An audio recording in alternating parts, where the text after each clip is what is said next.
Welcome to another episode of the Lone Recruiter Podcast. I'm your host, Brett Clemenson, and today we have Sion Cousins. Sion, welcome. Thank you very much. Thanks for having me. I want to move into the third part of this episode, which is around the aspirations and discipline part of the coaching you do. Mm-hmm. You did a great session with our crew last month, just before you went away to do the marathon. And you did a whole 2-hour thing with the group around aspirations and discipline, and it was phenomenal. I've got the sheet here, and I don't want to go into all of it because it's 2 hours worth of content, but there were some great exercises within that. So, what is your take on that? I mean, obviously you've got your aspirations are huge. I think that you're a real poster boy for want to do something, set a goal, go and achieve it. So you do walk the talk. There's a lot of coaches, mental coaches out there who are trying to be inspirational in coaching, but they haven't got a lot to show for themselves, other than maybe they've come out of a bad situation. Everyone's story is different.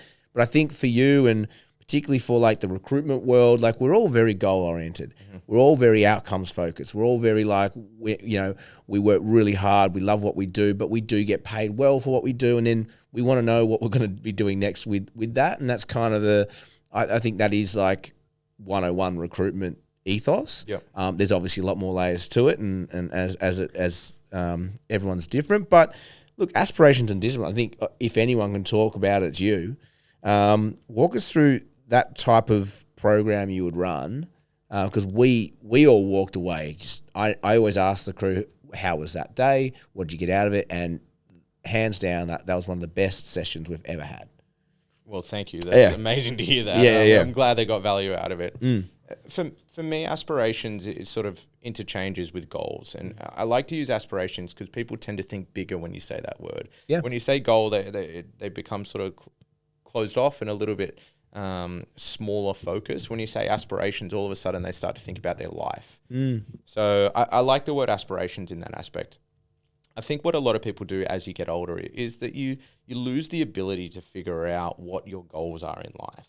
Mm. And they might know what their relationship goals are. They might know what their work goals are, but having the two maybe align is very difficult for people as well. Mm. So what we did together is we went back and we looked, and this is coming from counseling background, we reflected on your life.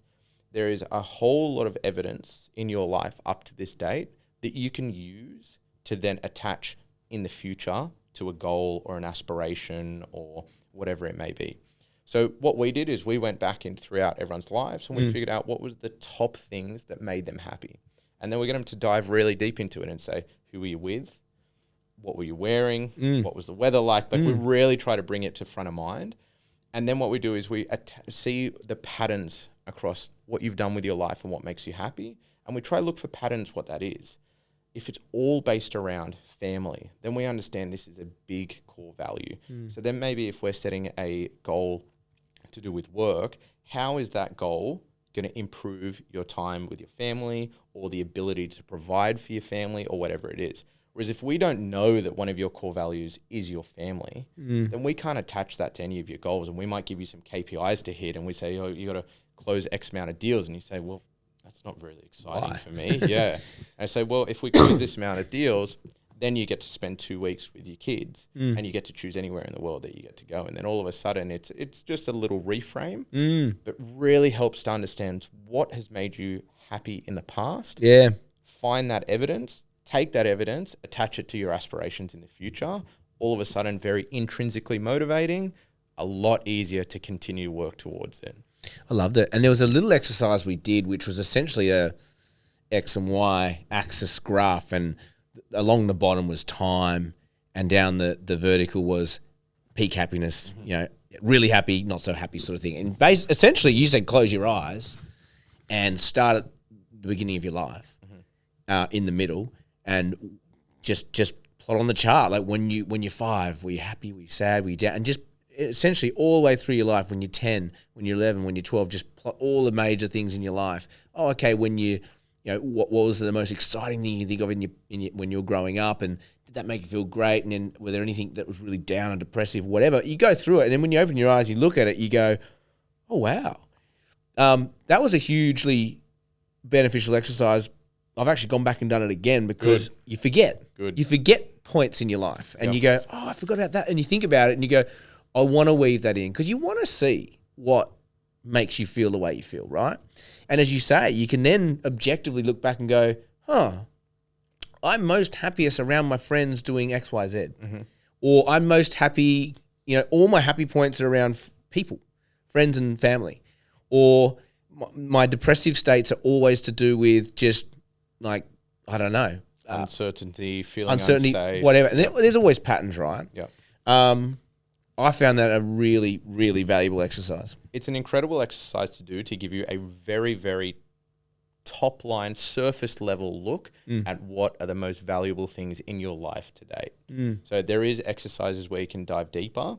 As for a first exercise to do in a group that's quite private, no group sharing, for you to look down and see that, it's a really great one to do.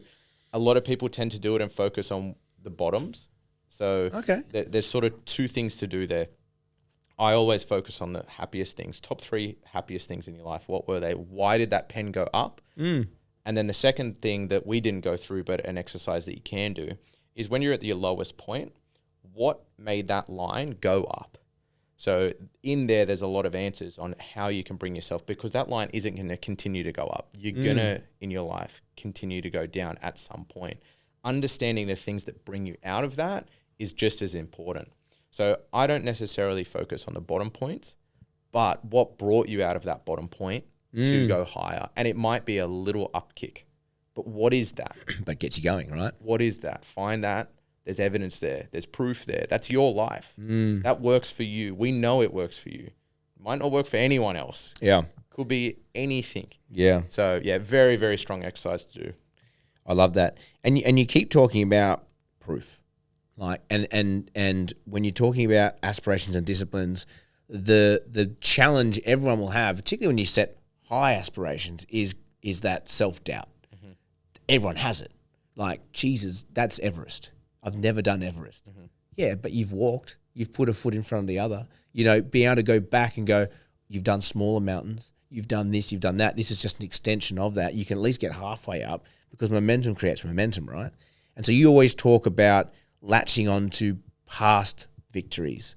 I call it, I've done episodes on this before, the yellow post-it note of courage, where, and it was my mate back when we both started in sales, and he coined it. He goes, I've got a post-it note, and I just write down the 5 or 6 things I've done that are freaking awesome at this job, so that when I've got a tough call, I look at it and I go, I'm fucking awesome. And he gets on the call and he nails it.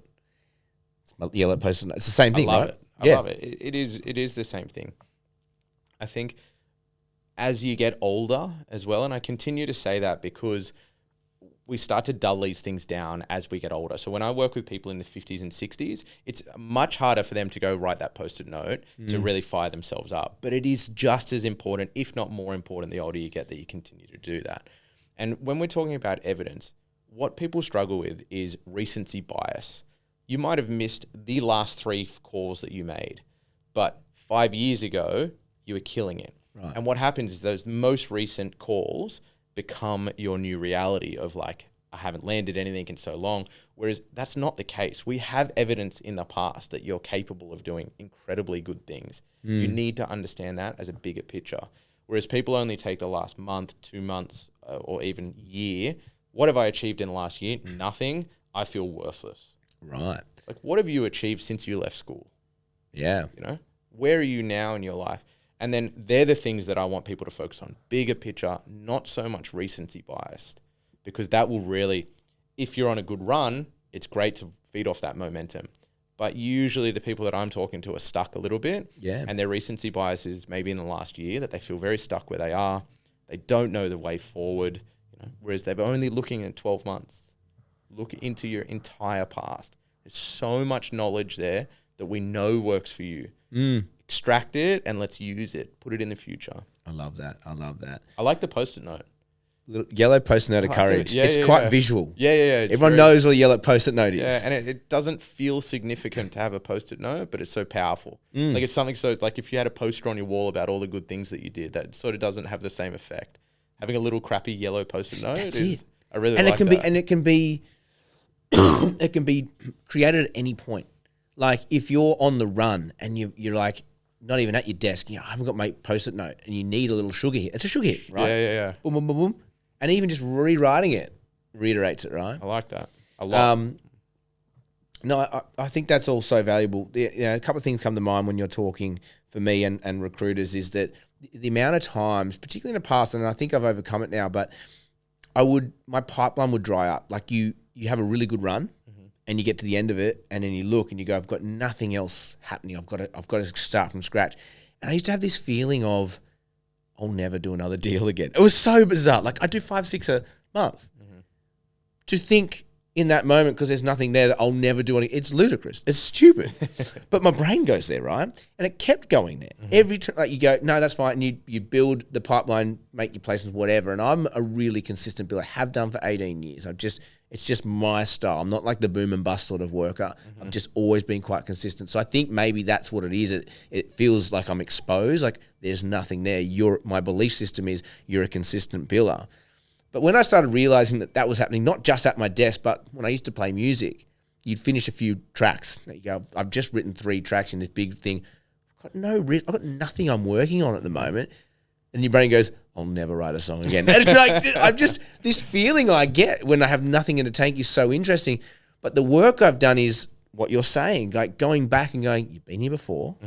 And that's actually when you write your best stuff, because you're not distracted writing other things. That's when you actually and now my resolve is to go, when you've got nothing and your brain goes, I'll never do it again, think, great, you've got time to actually strategize and think, what's the next move? And that's a massive reframe. Yeah. What you just said there. That's what we consider a reframe. Right. Is taking that recency bias of the pipeline's dried up immediately to hold on, in the past, this is when I've done my best work. But the only way you understand that is if you have a look at all the evidence in the past, not the recency biased of your pipeline's dried up, but that you've been through that 10, 15 times before. Then you've got the confidence, then you've got the evidence that you're going to be able to do it again and again and again. Yeah. Look, I might park it on that. We've done 3 episodes in one sitting here, which is a rarity if you listen to this podcast. But there's so much gold to extract. So thank you so much for jumping on, Sean. My absolute pleasure. For anyone at home, I have invited Sean onto this podcast because he brings such incredible value. If any of you think that there's more to explore with him, reach out to him. Absolute bang for buck. He's going to be putting his prices up soon because his demand's gone through the roof, and I'm in his ear going, you're not charging enough for the value you bring. Get on now. Reach out to him in the next week and just mention this podcast. And I'm getting pointed to look at this camera now. Mention this podcast and he'll do you a good rate. He's in Sydney. He can do that face-to-face, but I do know you like to prefer to do it over video. He's a wealth of experience and wealth of gold. That's all we have time for you today. As always, like, share, subscribe. It really helps us grow. As always, have an amazing day. May all your deals come true.